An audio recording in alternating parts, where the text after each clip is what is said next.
تو حنفیوں میں جو علماء بر صغیر میں بدعت کے خلاف ہو گئے ان کو لوگوں نے دیوبندی کہنا شروع کر دیا، اور جو تیجے 40ویں اور اذان سے پہلے صلاۃ والسلام کے قائل تھے ان کو لوگوں نے کیا کہنا شروع کر دیا؟ بریلوی۔ یہ بھی لوگ اعتراض کرتے ہیں نا کہ یہ دیوبندی فرقہ تو آج سے 150-200 سال پہلے پیدا ہوا ہے، تو اس سے پہلے تو یہ فرقہ تھا ہی نہیں، تو جو فرقہ بعد میں پیدا ہوا ہو وہ صحیح کیسے ہو سکتا ہے؟ اصولی طور پر تو بات صحیح ہے کہ جو فرقہ ہی پہلے نبی کے دور میں تھا ہی نہیں وہ صحیح کیسے ہو گیا؟ تو خوب سمجھ لیں، نہ دیوبندی تھے نہ بریلوی، حنفی تھے۔ حنفیوں میں جو تیجے 40ویں کے قائل ہیں ان کو لوگ بریلوی کہتے ہیں، جو تیجے 40ویں کے قائل نہیں ہیں ان کو لوگ کیا کہتے ہیں؟ دیوبندی کہتے ہیں۔ قوالی سننا شرعن کیسا ہے؟ جائز نہیں ہے بھائی۔ کچھ علماء بریلوی مسلک کے اس کو جائز کہتے ہیں، بس یہی فرق ہے دیوبندی بریلویوں میں۔ لوگ پھر اسی کی وجہ سے جو یہ چیزیں نہیں کرتے ان کو دیوبندی کہہ دیتے ہیں، جو یہ چیزیں کرتے ہیں ان کو لوگ کیا کہتے ہیں؟ بریلوی کہتے ہیں۔ میسی ٹی وی یہ دیوبندیوں کا ایک چینل ہے جس کے اوپر دیوبندی عالم مفتی طارق مسعود کا ایک بیان اپلوڈ ہوا ہے جس کا عنوان ہے دیوبندی اور بریلوی میں فرق۔ مفتی طارق مسعود صاحب دیوبندی اور بریلوی میں فرق بیان کرتے ہوئے انہوں نے جو بیان دیا ہے اس بیان کے اندر ایک بہت بڑا مغالطہ دیا ہے۔ بیان یہ دیا ہے کہ دیوبندی اور بریلوی کے درمیان فرق یہ ہے کہ بریلوی تیجا ساتہ 40واں اذان سے پہلے درود، فاتحہ، نظر و نیاز یہ کام کرتے ہیں، قوالی کرتے ہیں، قوالی کو درست سمجھتے ہیں، اور دیوبندی وہ بدعات کا رد کرتے ہیں اور اس کو ناجائز سمجھتے ہیں۔ تو جو بدعات کا رد کرتے ہیں اور ان کاموں کو ناجائز سمجھتے ہیں وہ دیوبندی کہلائے، ان کو دیوبندی کہا جاتا ہے، اور جو تیجا ساتہ 40واں ششماہی برسی وغیرہ اور قوالی کرواتے ہیں ان کو بریلوی کہا جاتا ہے۔ تو طارق مسعود صاحب نے جو بریلویوں اور دیوبندیوں کے درمیان بنیادی فرق جو بیان کرنے کی کوشش کی ہے یہ ایک بہت بڑا مغالطہ ہے۔ کیوں؟ اس لیے کہ جو شخص تاریخ کے ساتھ ہلکا سا بھی تعلق رکھتا ہے، تاریخ کے ساتھ ہلکی سی بھی جو ہے نا وہ دلچسپی رکھتا ہے، وہ جانتا ہے کہ دیوبندی اور بریلوی ان کے درمیان اصل اصولی اور بنیادی اختلاف یہ نہیں ہے۔ ان مسائل کا اختلاف اپنی جگہ پہ موجود ہے، لیکن یہ مسائل بنیادی اور اصولی مسائل نہیں ہیں۔ اصولی دیوبندی اور بریلوی کا جو اختلاف ہے وہ عقائد کا، اور علماء دیوبند کی جو عبارات ہیں ان عبارات کے اوپر اہل سنت بریلوی مکتبہ فکر کے علماء کے جو مواخذات اور شرعی فتوے ہیں وہ ہیں۔ اور اس بات کا باقاعدہ اظہار مکتبہ فکر دیوبند کے بہت بڑے مناظر جن کو امام المناظرین دیوبندیوں کے ہاں کہا جاتا ہے، محمد منظور نعمانی، انہوں نے اپنی کتاب فتوحات نعمانیہ کے صفحہ 300 پر کیا ہے اور لکھا ہے کہ شاید بہت سے لوگ ناواقفی سے یہ سمجھتے ہیں کہ میلاد و قیام، عرس و قوالی، فاتحہ، تیجا، 10واں، 20واں، 40واں برسی وغیرہ رسوم کے جائز و ناجائز اور بدعات و غیر بدعات ہونے کے بارے میں مسلمانوں کے مختلف طبقوں میں جو نظریاتی اختلاف ہے یہی دراصل دیوبندی و بریلوی اختلاف ہے۔ مگر یہ سمجھنا صحیح نہیں ہے، کیونکہ مسلمانوں کے درمیان ان مسائل میں یہ اختلاف تو اس وقت سے ہے جبکہ دیوبند کا مدرسہ قائم بھی نہیں ہوا تھا اور مولوی احمد رضا خان صاحب پیدا بھی نہیں ہوئے تھے۔ اس لیے ان مسائل کے اختلاف کو دیوبندی بریلوی اختلاف نہیں کہا جا سکتا۔ علاوہ ازیں ان مسائل کی حیثیت کسی فریق کے نزدیک بھی ایسی نہیں ہے کہ ان کے ماننے نہ ماننے کی وجہ سے کسی کو کافر یا اہل سنت سے خارج کہا جا سکے۔ یہی وجہ ہے کہ مولوی احمد رضا خان صاحب اور ان کی خاص ذریت کے علاوہ ہندوستان کے بہت سے علماء اور بہت سے علمی حلقے ایسے ہیں جن کی تحقیق اور رائے ان مسائل میں علماء دیوبند کی تحقیق سے مختلف ہے، مگر اس کے باوجود ان میں سے کوئی بھی دوسرے کی تکفیر یا تفسیق نہیں کرتا۔ یہ منظور نعمانی دیوبندی عالم اور دیوبندی مناظر اس بات کو تسلیم کر رہے ہیں کہ یہ جو قوالی، عرس، فاتحہ، نظر و نیاز اور تیجا ساتہ 40واں ششماہی برسی یہ بنیادی اور اصولی اختلافات نہیں ہیں، یہ فروعی اختلافات ہیں۔ بنیادی اور اصولی اختلافات کیا ہیں؟ وہ ہیں علماء دیوبند کے عقائد اور ان کی کتابوں کے اندر جو عبارات خلاف اسلام،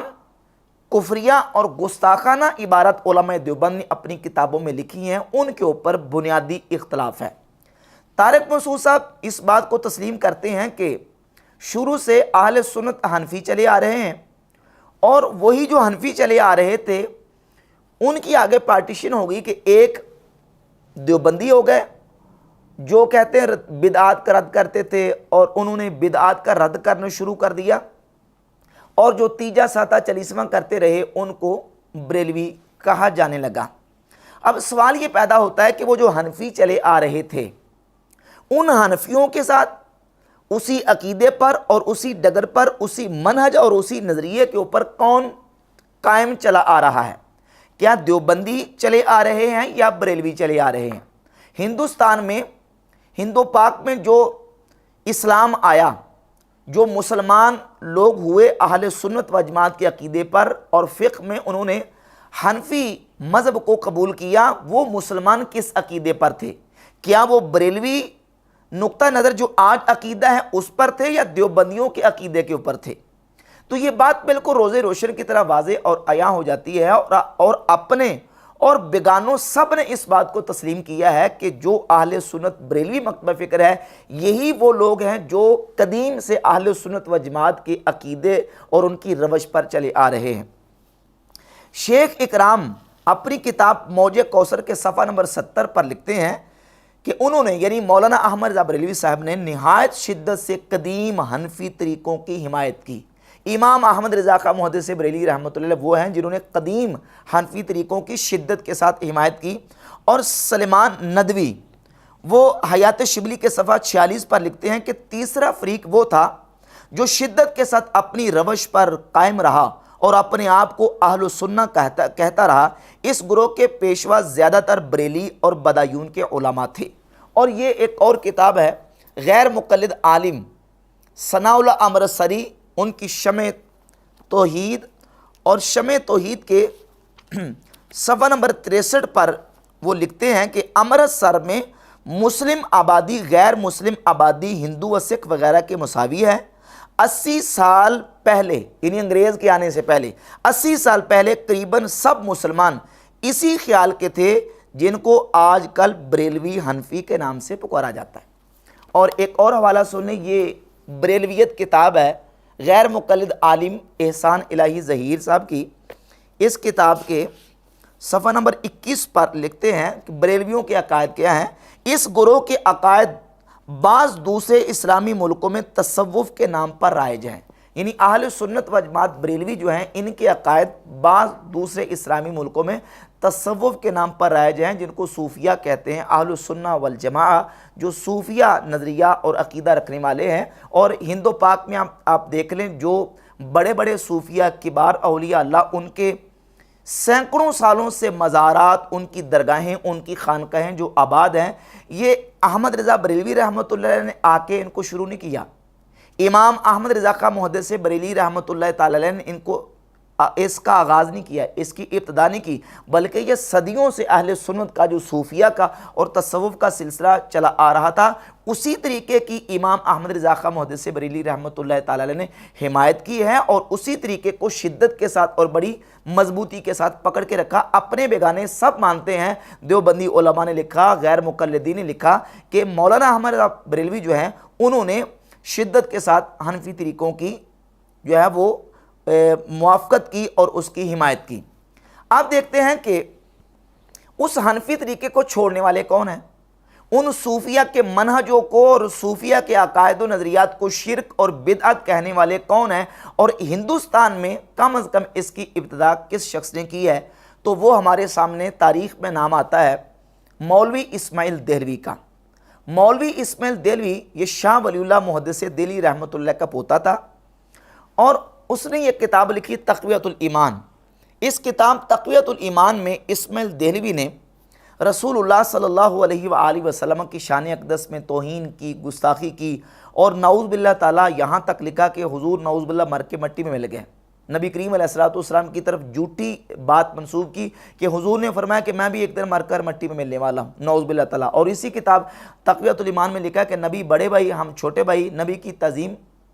بڑے بھائی کسی کیجئے، باقی مالک سب کا اللہ، بندگی اس کی کیجئے۔ اور پھر اسی کتاب تقویۃ الایمان میں اسماعیل دہلوی نے لکھا نعوذ باللہ تعالیٰ کہ ہر مخلوق چھوٹی ہو یا بڑی وہ اللہ کی شان کے اگرچہ مار سے بھی زیادہ ذلیل ہے۔ اور اسی کتاب تقویۃ الایمان میں اسماعیل دہلوی نے لکھا نعوذ باللہ تعالیٰ کہ نبی کا مقام امت کے اندر ایسے جیسے گاؤں کے اندر چودھری کا مقام ہوتا ہے۔ تو یہ عبارات اسماعیل دہلوی نے اپنی کتاب تقویۃ الایمان میں لکھی۔ یہ کتاب جب لکھی گئی، اس کتاب کے لکھے جانے کے بعد پورے ہندوستان میں ہلچل مچ گئی۔ یہ ابوالکلام آزاد کی کہانی خود آزاد کی زبانی، اس کے صفحہ نمبر 36 پر یہ بات موجود ہے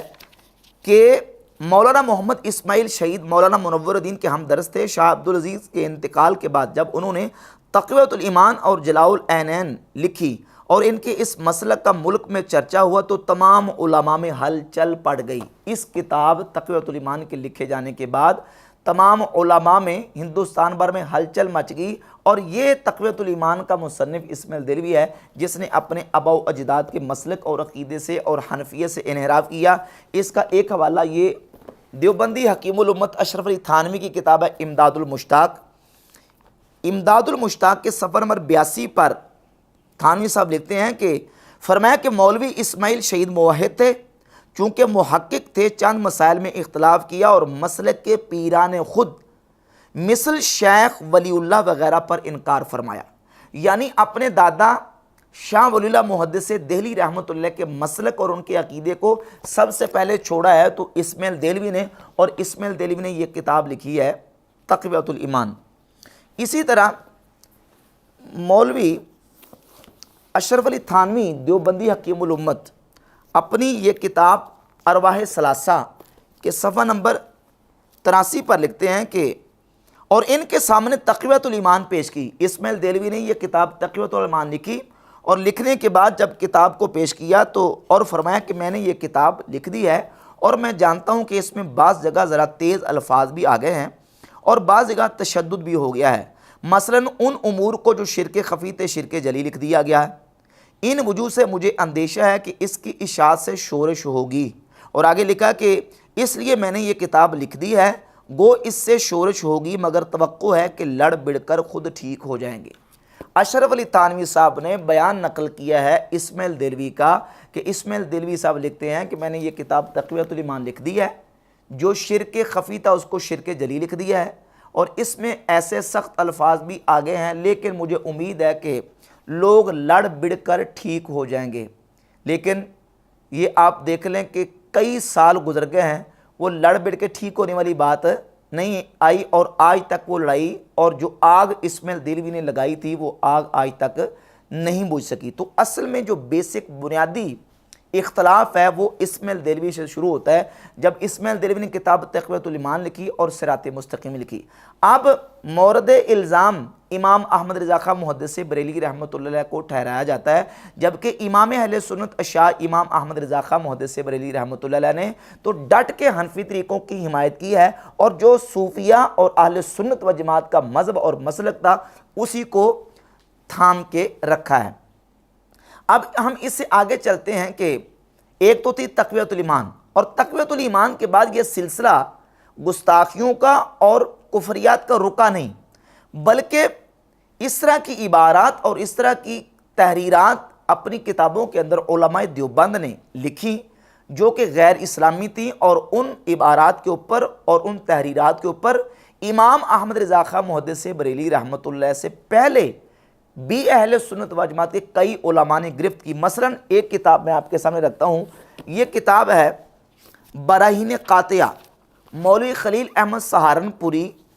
کی براہین قاطعہ، اور اس براہین قاطعہ کے صفحہ نمبر 55 پر رسول اللہ صلی اللہ علیہ وآلہ وسلم کے علم پاک کی توہین اور گستاخی کرتے ہوئے نعوذ باللہ تعالیٰ یہاں تک لکھا کہ نعوذ باللہ تعالیٰ شیطان کا علم رسول اللہ صلی اللہ علیہ وسلم کے علم سے زیادہ ہے، العیاذ باللہ تعالیٰ۔ تو اس پر امام احمد رضا بریلوی رحمۃ اللہ علیہ نے گرفت کی، اور امام احمد رضا بریلوی رحمۃ اللہ کے فتویٰ دینے سے پہلے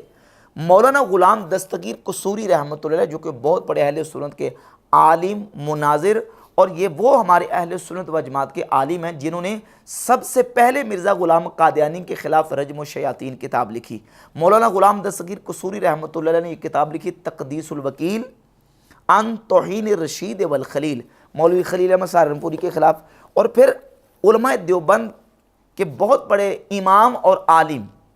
جو کہ دارالعلوم دیوبند کے بانی کہلاتے ہیں، مولوی قاسم نانوتوی، ان کی کتاب تحذیر الناس۔ اس کتاب تحذیر الناس میں قاسم نانوتوی نے رسول اللہ صلی اللہ علیہ وآلہ وسلم کی ختم نبوت زمانی کا انکار کیا۔ ہر مسلمان یہ بات جانتا ہے کہ نبی پاک صلی اللہ علیہ وآلہ وسلم کی ذات اقدس خاتم النبیین ہے، اور خاتم النبیین کا معنی ہے کہ رسول اللہ صلی اللہ علیہ وسلم کے بعد کوئی نبی پیدا نہیں ہوگا۔ حضور زمانے کے اعتبار سے سب سے آخری نبی ہیں، اور نبی پاک علیہ السلام کے بعد کوئی نبی پیدا نہیں ہوگا۔ لیکن قاسم نانوتوی اپنی کتاب تحذیر الناس کے صفحہ نمبر 40 پر یہ لکھتا ہے، بالکل خطبے کے شروع میں لکھتا ہے کہ سو اول معنی خاتم النبیین سمجھنے چاہیے تاکہ فہم جواب میں کچھ دقت نہ ہو۔ تو سو عوام کے خیال میں تو رسول اللہ صلی اللہ علیہ وآلہ وسلم کا خاتم النبیین ہونا بئی معنی ہے کہ آپ کا زمانہ انبیاء سابق کے زمانہ کے بعد اور آپ سب میں آخری نبی ہیں، مگر اہل فہم پر روشن ہوگا کہ تقدم یا تاخر زمانی میں بالذات کچھ فضیلت نہیں۔ نعوذ باللہ تعالیٰ رسول اللہ صلی اللہ علیہ وسلم کے آخری نبی ہونے کو اور حضور کے سب نبیوں کے بعد میں تشریف لانے کو کہا کہ یہ عوام کا خیال ہے۔ اہل فہم جانتے ہیں کہ پہلے آ جانا یا آخر میں آ جانا یہ فضیلت کی بات نہیں ہے، نعوذ باللہ تعالیٰ۔ حالانکہ نبی پاک علیہ السلام کا آخر میں آنا، خاتم النبیین ہونا، یہ حضور کی فضیلت ہے، حضور کی مدح ہے۔ اور صفحہ نمبر 65 پہ لکھا کہ بالفرض، بلکہ اگر بالفرض آپ کے زمانے میں بھی کہیں اور کوئی نبی ہو، جب بھی آپ کا خاتم ہونا بدستور باقی رہتا ہے۔ اور صفحہ نمبر 85 پہ لکھا کہ بلکہ اگر بالفرض بعد زمانہ نبوی صلی اللہ علیہ وآلہ وسلم کوئی نبی پیدا ہو تو پھر بھی خاتمیت محمدی میں کچھ فرق نہ آئے گا۔ یہ قاسم نانوتوی بانی دارالعلوم دیوبند کی کتاب ہے، جس کے اندر رسول اللہ صلی اللہ علیہ وسلم کی ختم نبوت زمانی کا انکار کیا گیا، اور کہا گیا کہ حضور کے بعد کوئی نبی پیدا ہو جائے تو نعوذ باللہ نبی کریم علیہ السلام کی نبوت میں، ختم نبوت میں کوئی فرق نہیں آتا۔ حالانکہ فرق آتا ہے، جب حضور کے بعد کوئی نبی پیدا ہوگا تو رسول اللہ صلی اللہ علیہ وسلم آخری نبی نہیں رہیں گے، تو حضور کی ختم نبوت میں فرق آئے گا۔ یہ دوسری عبارت ہے۔ اور یہ تیسری کتاب ہے حفظ الایمان، جو کہ مکتبہ فکر دیوبند کے حکیم الامت اشرف علی تھانوی کی کتاب ہے۔ اس کے صفحہ نمبر 13 پر یہاں تک لکھا کہ پھر یہ کہ آپ کی ذات مقدسہ پر علم غیب کا حکم کیا جانا اگر بقول زید صحیح ہو تو دریافت طلب یہ امر ہے کہ اس غیب سے مراد بعض غیب ہے یا کل غیب۔ اگر بعض علوم غیبیہ مراد ہیں تو اس میں حضور ہی کی کیا تخصیص ہے؟ ایسا علم غیب تو زید و عمر بلکہ ہر سبی، بچہ، مجنون، پاگل، بلکہ جمیع حیوانات و بہائم کے لیے بھی حاصل ہے، نعوذ باللہ تعالیٰ، العیاذ باللہ تعالیٰ۔ رسول اللہ صلی اللہ علیہ وسلم کے علم وافر و کثیر کو جانوروں پاگلوں کے علم کے ساتھ تشبیہ، یہ رسول اللہ صلی اللہ علیہ وسلم کے علم پاک کی توہین ہے، گستاخی ہے۔ اور یہ اشرف علی تھانوی مکتبہ فکر دیوبند کے حکیم الامت نے اپنی کتاب میں یہ بات لکھی ہے، یہ عبارت لکھی ہے، جس عبارت پر علماء اہل سنت نے، بریلوی مکتبہ فکر کے علماء نے گرفت کی اور اس پر شرعی مواخذہ کیا، شرعی فتوے دیے۔ اور یہ عبارت گستاخی ہے، خود اشرف علی تھانوی کے اپنے مریدوں کو بھی یہ تسلیم ہے۔ اسی کتاب کے اندر ایک رسالہ ہے تغییر العنوان فی بعض عبارات حفظ الایمان، صفحہ نمبر 28 پر لکھا ہے، مریدوں نے کہا تھانوی صاحب سے کہ مہربانی کر کے آپ اپنی اس عبارت سے رجوع کر لیں، کیونکہ آپ کی یہ عبارت جو ہے جب ہم بادی نظر میں دیکھتے ہیں تو یہ سخت سوء ادبی کو مشعر ہے، یعنی پڑھتے ہی انسان کی توجہ اور انسان کی سوچ جو ہے وہ فوراً بے ادبی کی طرف جاتی ہے کہ اس عبارت سے رسول اللہ صلی اللہ علیہ وسلم کی توہین اور بے ادبی جو ہے وہ بالکل واضح ہو کے سامنے آتی ہے۔ تو یہ عبارات تھیں اور یہ کفریہ اور گستاخانہ عبارات تھیں، جن عبارات کے اوپر علماء اہل سنت نے بالخصوص اعلیٰ حضرت امام احمد رضا خاں محدث بریلوی رحمۃ اللہ علیہ نے گرفت کی اور شرعی فتوے دیے۔ رہ گئی بات یہ کہ ان عبارات کو اور ان عبارات کے لکھنے والوں کو اور ان علماء کو دیوبندی مکتبہ فکر کے ہاں حیثیت کیا ہے؟ تو یہ کتاب ہے مسلک علماء دیوبند، قاری طیب قاسمی، جو کہ حکیم الاسلام کے لقب سے دیوبندیوں کے ہاں جانے جاتے ہیں۔ اس کتاب کے صفحہ نمبر 66 پر لکھتے ہیں، علماء دیوبند کا نقطہ آغاز دارالعلوم دیوبند سے ہے۔ اسی کی تعلیمات اور طرز عمل سے یہ مسلک تعلیمی رنگ سے ہندوستان میں پھیلا اور علماء دیوبند کے نام سے موسوم ہوا۔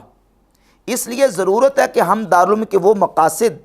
جو اس کے مقدس بانی اور